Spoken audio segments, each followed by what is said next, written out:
Hello, travelers and monster catchers abound. I'm Stella Ferris, and you've crash landed on the Monster Catchers Journal podcast. Today, we venture into the Glint Alpines, a dense and ancient forest stretching along Nibiru's eastern seaboard, where towering pines drink in the ocean mist and the air hums with old magic. It's the kind of place where the light bends just enough to make you question your footing and your sanity. My reason for being there was unexpected. I'd been sent by a 7-year-old boy, barely tall enough to carry a standard-issue Glyph satchel, who was absolutely determined to commandeer a Glint Orb as a pet, or as a, Glyph, but ambitious, yes, wise, questionable, but I've learned never to underestimate a child with a plan and a stubborn streak. And he really wanted a Glint Orb so he could, train it to be his Glyph battle with other Glyphs, stuff like that. So, the trouble was, Glint Orbs aren't just pretty lights drifting through the woods. This one was different. I knew that the moment I raised my Glyph detector gun, the readings didn't stabilize like they should have. Instead, the meter spiked, dipped, and spiraled in erratic patterns, classic signs I'd seen only a handful of times. The Glint Orb wasn't just wild, it was a trickster Glyph. And in a place like the Glint Alpines, where illusions blend seamlessly with reality, a trickster is never just playing games. It's setting a trap. Hopes that it can catch you. I knew if I was going to capture the Glyph, I'd need to act fast. I placed my Glyph and set it. Then I began calling the Glint Orb using a bird call. It worked because it mistook the sound for a swellcathed bird, its primary food source. Unlike many Glyphs, we don't consume animals on Nibiru. Instead, we cultivate specialized plants that produce meat, allowing us to survive without disrupting the natural balance of the ecosystem. Glyphs, however, are different. Many of them feast on one another, forming a complex and often dangerous food chain. Then the air shifted. The scent of pines and cotton candy wafted through the forest, sweet and sharp all at once. I knew instantly what it meant. That smell only appears when a Glint Orb is preparing to attack. The unique energy it releases just before striking, based on the signs, the move it was most likely preparing for was double roll. 2 Glint Orbs clasp paws and spin rapidly, building a momentum before rolling towards their enemy like a pair of living prisms. And here's a fun fact about the Glint Orb. They never travel alone. They always move in packs of 2. And if you manage to catch one, you've caught both. The 2 Glint Orbs rolled out from between the trees, their bodies spinning to a slow, cautious stop when they realized there was no swellcathed bird waiting for them. The forest seemed to hold its breath as they straightened. Light flickered softly across their glassy forms, their hair tumbling in the breeze. Their large, glowing red eyes lifted and settled on me. I braced myself, but the hostility never came. There was no anger in their gaze, no malice, only a quiet, almost childlike curiosity, as if they were trying to understand what I was and where I had come from. Their light pulsed gently, shifting in slow, thoughtful patterns, the colors reflecting off the frost-dusted ground around us. I stayed still, letting the moment stretch. Trickster or not, Glint Orbs are sensitive to intent, and rushing them would have sent them scattering back into the trees. So I spoke softly. "Hey, little ones," I said, lowering myself just enough to seem less threatening. "I have the perfect home for you, if you'll come with me." The orbs tilted slightly toward one another, their lights sinking as if they were sharing a silent conversation. The air shimmered faintly, and for just a moment I could feel them weighing my words, deciding whether to trust a stranger, standing alone in the Glint Alpines. The 2 fuzzy creatures padded over to me, their steps light and unhurried, one after the other, then lowered their heads and pressed gently into my open hand. Their fur warm and humming faintly with stored light. It was a quiet gesture of trust, brief but meaningful. Then they turned and walked towards the Glyphid on their own. A soft glow sparked at its core, growing brighter, until a curtain of light rose up and wrapped around them. In an instant their forms were swallowed whole, leaving behind nothing but a fading shimmering in the alpine air. Just like that, the capture was complete, and yet the hardest part was still ahead. I would have to return to the shop and sit down with my new 7-year-old friend, Octavian, and explain something far more important than how exciting it was to have a glyph of his own. I had to help him understand that these beings aren't toys or decorations. They aren't pets meant to be collected and shown off. They are still wild creatures. Creatures with instincts, needs, and choices of their own. Ones that deserve patience, respect, and responsibility. If Octavian was going to walk the path of a monster catcher, that lesson had to come first. Sometimes the most important part of the journey isn't the capture at all, but the lessons we learn along the way. I headed back to Cross Sigil's work post, my shop. Zena was swamped tending to injured glyphs, while the other side of the shop was flooded with customers clamoring for food and t-shirts from Luna. I slipped into my office in the center and shut the door behind me. As expected, Octavian was already waiting. "Did you get it for me?" he asked, his voice sharp. "Yes," I replied, "but there are still 2 matters to address." "What are they?" Octavian pressed, leaning forward. I let out a sigh, choosing my words carefully. "First, my payment, of course. The second matter is far more delicate. You see, I fear you don't understand the first thing about glyphs. They aren't toys or pets. They are still wild animals, and wild animals can turn on you faster than anything. I want you to truly understand what you're getting yourself into before it's too late." "I know what I'm getting into. Now give me my Glint Orb," Octavian said, his impatience barely restrained. I raised an eyebrow. "Glint Orb? There are 2. You didn't know that they travel in pairs, did you?" "Glint Orbs always travel in pairs." "No, afraid not," he admitted, a flicker of unease crossing his face. "Look," I said, holding the satchel carefully between us, the faint hum of the Glint Orbs in their Glyph vibrating inside. "I'll give you the orbs, but only if you promise me one thing." I let my eyes meet his, steady and unwavering. "Do your research. Learn what you're handling. Glint Orbs aren't toys and they're not pets. Treat them lightly and you'll regret ever having them." Octavian's jaw tightened, but he didn't speak. I could see the edge of excitement and impatience hiding behind his resolve.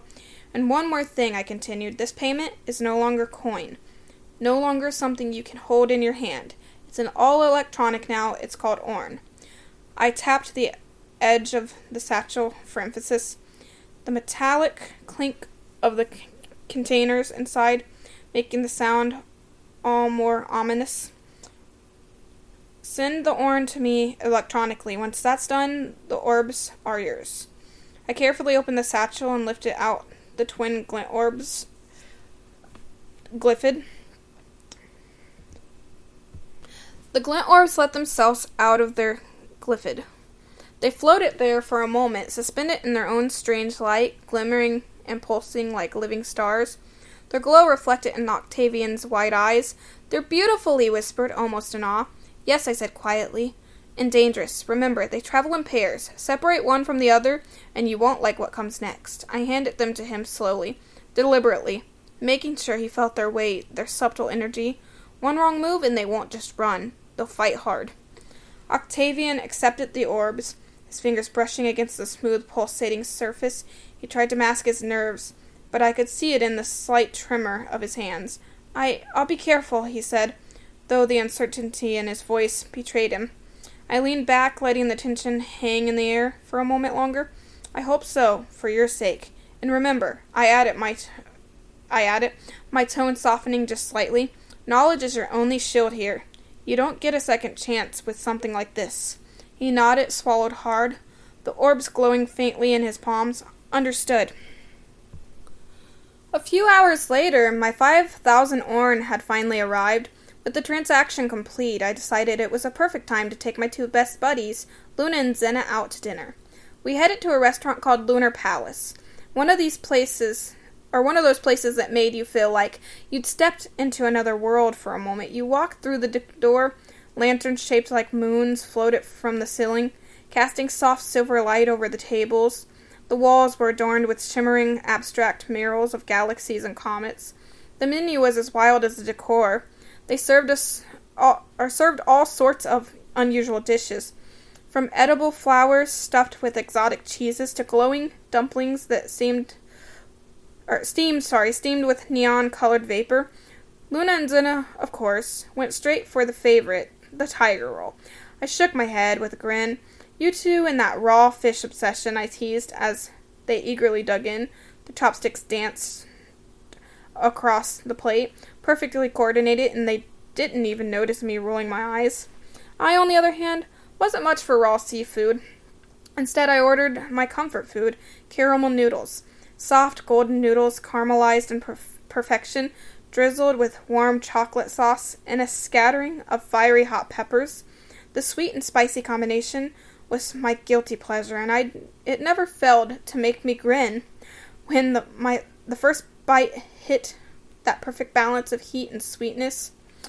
As we waited for our meals, I glanced around the restaurant. A small crowd of diners was scattered throughout, some whispering in awe at the glowing dishes arriving at the tables, others laughing as they tried to decipher the more unusual flavors. Luna leaned over, whispering conspiratorially, "You know, if you ever make something like this at home, I'll eat anything you cook, even your experimental pudding disaster from last month." I chuckled, shaking my head. Let's not bring that up. It still haunts me.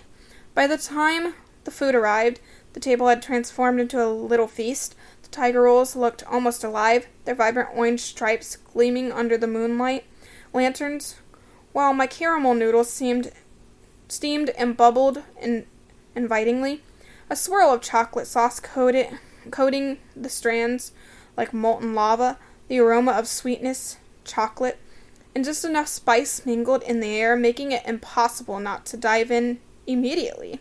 For a while we just ate, laughed, and let the hectic day fade away. It was nice, even for just a moment, to leave the chaos of cross sigils workposts behind and be reminded that sometimes the simplest joys, good food and good company, were enough to recharge even the busiest of monster catchers. But even as I savored my noodles, I couldn't help or shake the feeling of being watched. Outside through the windows, the city lights flickered strangely like distant pulses that didn't match the street lamps. I frowned. The glint orbs weren't supposed to be secure, but perhaps their twin bond was sending out ripples, subtle enough that only someone or something attuned to magic could notice. It was a small, almost imperceptible warning, yet I couldn't shake the feeling that the events of today, the orbs of Octavian, the Orn transfer, were only the beginning. I didn't have time to think or even finish my food before a strange girl stepped up to our table. Her outfit was unlike anything I'd ever seen, a sleek dark ensemble that covered her from head to toe, leaving only her sharp, alert eyes and a shock of wild hair visible. Every movement she made was precise, almost unnervingly graceful, like she was floating rather than walking. She must have noticed the confusion written all over our faces, because she didn't wait for us to speak.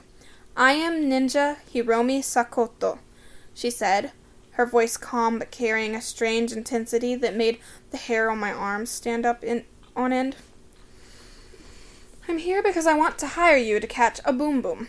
I blinked halfway between disbelief and curiosity. A boom boom? Those were notorious for being unpredictable and hostile.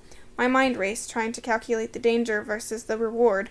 "Okay," I said cautiously, leaning back in my chair, "but they're known to be hostile. You do realize that, right? We're not just talking about a small problem here." Hiromi's eyes didn't waver. There was a glint of determination behind them that made me pause. She seemed unafraid of the very thing that had us hesitating.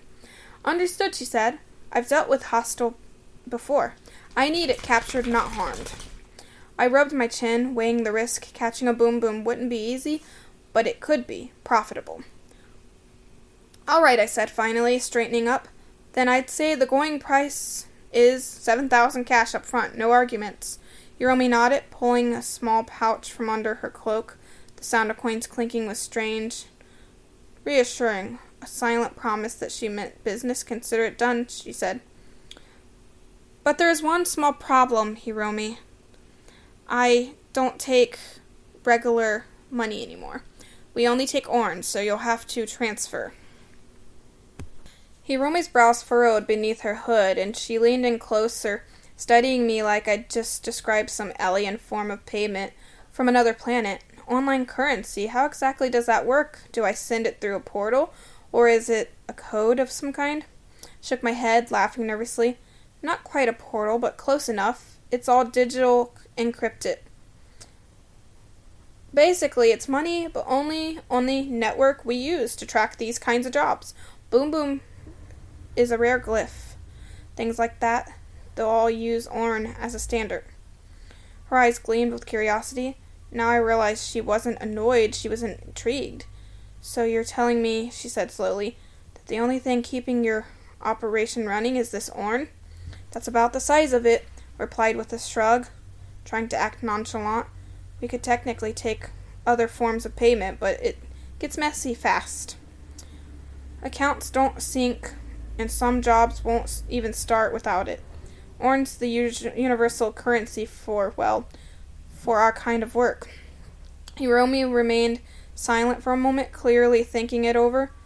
Then almost casually, she reached into her pocket of her outfit and pulled out a small, sleek device that shimmered faintly with digital readouts. Then I suppose I'll need to load this Orn onto your account, she said, her tone smooth, controlled, and precise. I have connections that won't be a problem. I blinked. She actually had the device ready. My heart skipped a beat at the thought. Most clients would never go through this much effort for a single job, especially for one as dangerous as capturing a Boom Boom. But Hiromi, she wasn't most clients. I exchanged a glance with my team, and we all silently agreed this job was going to be wild. With the new job under our belts, Luna, Zena, and I agreed it was finally time for a break. After the chaos of negotiating with Ninja Hiromi and securing the Orn, we all felt like our brains had been run through the storm. So a few days off, Luna asked, stretching dramatically and letting out a long sigh, her hands flicking lazily behind her as she flopped onto the couch. I think I deserve at least a week, but I'll settle for 3. Zena smirked, her hands tucked into her pockets as she leaned against the door frame. 3 days is all we're getting, she said firmly, though the faint smile tugging at her lips gave her away. We still have glyphs to check in on, and besides, she paused, glancing at me, you've got a knack for picking jobs that somehow always turn chaotic. I groaned and rubbed my temples. Yeah, I know. But hey, we got the Boom Boom, didn't we? That's a win, and it counts. We spent the next few days doing the bare minimum, sleeping in, experimenting with new snacks in the kitchen, and just lounging around the pyramid house. For the first time in what felt like forever, we didn't have missions to plan or dangerous creatures to track, other than the Boom Boom, but we haven't got him yet. Luna even tried teaching me a card game she invented, which ended with both of us laughing so hard I almost forgot what day it was. Zena naturally claimed the role of designated nap supervisor, ensuring nobody overworked themselves, which mostly meant she napped while the rest of us joined in. By the end of our little break, we were rested, a little rounder from snacks, and definitely more ready than ever to get back to the action. The pyramid house felt warm and lived in, a sanctuary between the storms of our chaotic jobs, and as we sat together in the soft glow of the constellation-lit windows, I couldn't help but think, whatever comes next, we're ready for it, and we will always be ready for it, no matter what. And that's another episode of the Monster Catcher's Journal podcast. May Zelthar shine his beautiful light down on you guys. Goodbye.